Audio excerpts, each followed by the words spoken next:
An early morning fire damaged an apartment complex on Fort Wayne's south side. This was the scene around 3 this morning on Stardale Drive. When firefighters got there, flames and smoke were coming from the front of the apartment. Investigators say grease left unattended on a stove started the fire. Crews quickly brought it under control and no one was hurt. One person was seriously hurt after a head-on crash this morning in Fort Wayne.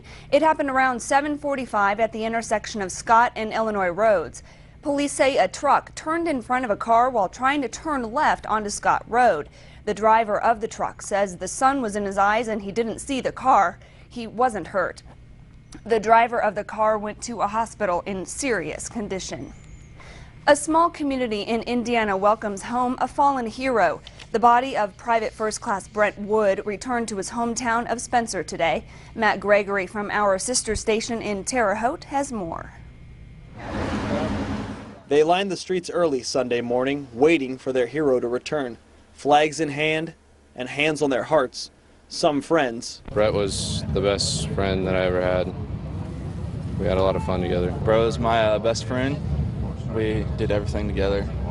We actually didn't even call ourselves best friends, we called ourselves brothers. A former teacher. It is a real blessing, not that he died, but that we can support him and that we can show that he was one of ours, and we'll claim him and we'll bring him home. And what seemed like the entire town of Spencer. I don't think you'd find a person in Spencer that had a bad thing to say about him. Just a really nice young man. On Sunday, they all took the chance to say one more thing to Private Wood. From Bloomington to Spencer, they spoke with one voice. Thank you. I was part of the funeral procession, and I can tell you from Bloomington all the way in, there are pockets of people, and then you hit the solid groups of people. People who have a lot, people who have nothing, old people, young people.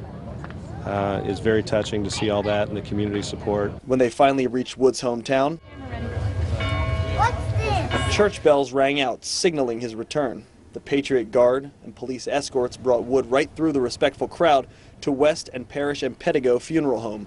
During the ceremony, the town of Spencer was silent, just until Private First Class Brett Wood was escorted inside the funeral home.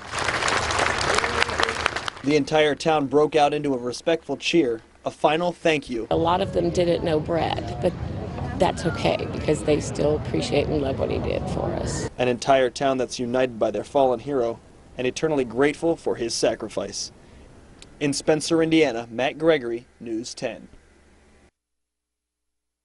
Investigators say they may have found critical evidence into what caused a plane to crash at an air show in Nevada. The World War II era plane was equipped with a camera and its memory cards have been located. The plane crashed right in front of a crowd of people, killing 9 and injuring dozens more. The memory cards and other information will be sent to D.C. so experts can analyze what went wrong. These could be critical for us to perform analysis that would allow us to examine certain structural or medical issues. Last night, we told you the pilot, 74-year-old Jimmy Leeward, lived in Fort Wayne for several years. Leeward had been flying in that air show since 1975. President Obama is announcing a plan tomorrow on how to cut the nation's deficit. The plan is expected to include a minimum tax rate on millionaires. It's referred to as the Buffett rule, a reference to billionaire Warren Buffett. He says the richest people in America pay a smaller share of their income taxes compared to the middle class, but many Republicans are already slamming the expected proposal, saying it will punish those who create jobs. We've thrown a big wet blanket over the private sector economy. We've borrowed too much, we've spent too much, and now we're threatening to raise taxes on top of it. Many Republicans would rather see an overhaul of benefit programs like Medicare and Medicaid to meet deficit targets. Officials at Chicago's O'Hare Airport held a full-scale mock disaster drill yesterday. The purpose is to test the readiness capabilities of police, fire, and aviation security. It used resources that would normally be available in the case of an actual emergency at the airport. More than 100 volunteers served as victims in the scenario.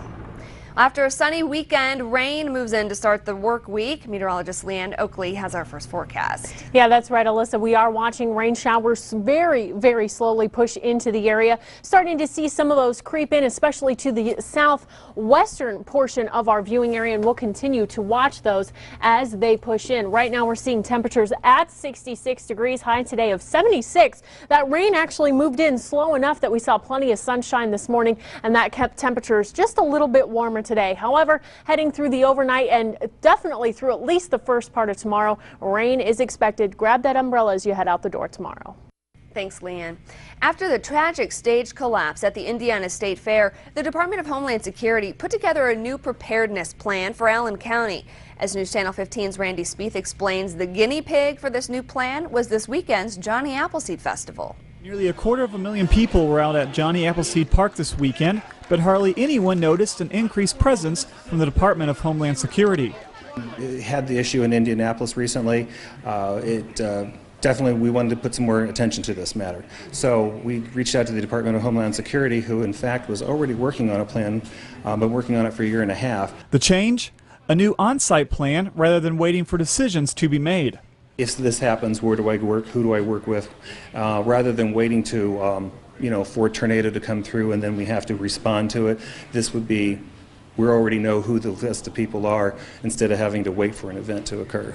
The Fort Wayne, Allen County Department of Homeland Security had a hand in every type of situation, whether it be related to severe weather or safety concerns over the festival's 5 small stages. The biggest risk we were to have if we were to have a catastrophic failure in a stage would be to the performers. Even sitting in the front row at our performances, you're far enough away from this little structure, but we do check to make sure each year that they are safe. Next month, the festival's board and officials from Homeland Security will review the plan and look at ways to improve it. Reporting from Fort Wayne, Randy Spieth, News Channel 15. The next Fort Wayne festival that will use the preparedness plan will be the Three Rivers Festival next summer.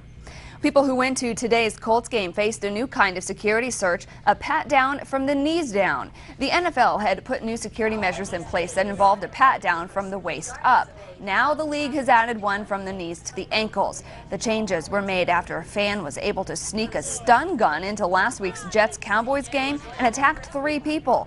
Now the new pat downs will continue for the rest of the season. Also at today's Colts game, a Fort Wayne man was honored. Tom Smith is the 2011 honoree of the Colts Anthem Angels program. He was chosen for his contribution to the community as a volunteer for Aaron's House for Grieving Children. Tom received 4 VIP club seat tickets, a feature story in the Colts Game Day magazine, and on-field recognition. The program honors Hoosiers for their work in helping others. Some local high school students were rocking out in downtown Fort Wayne this afternoon. Find out why coming up. And a group of people want to bring a drag strip to Fort Wayne. Hear why they say it would benefit the city when your #1 weekend news continues. Alyssa Ivinson. Some people in Fort Wayne are promoting the idea of bringing a motorsports park to the area. They were out this weekend at a cruise-in to talk to people about it. They say the park would include a drag strip, road course, and other venues. The group says something like this could bring a lot of jobs and money to the city. We're keeping a lot of the drag racers and different racers in this area, staying in this area and keeping their money here instead of going to Indy or Norwalk, places like that. The group says there's been a need for something like this for many years, but right now they're just trying to get people interested in the idea.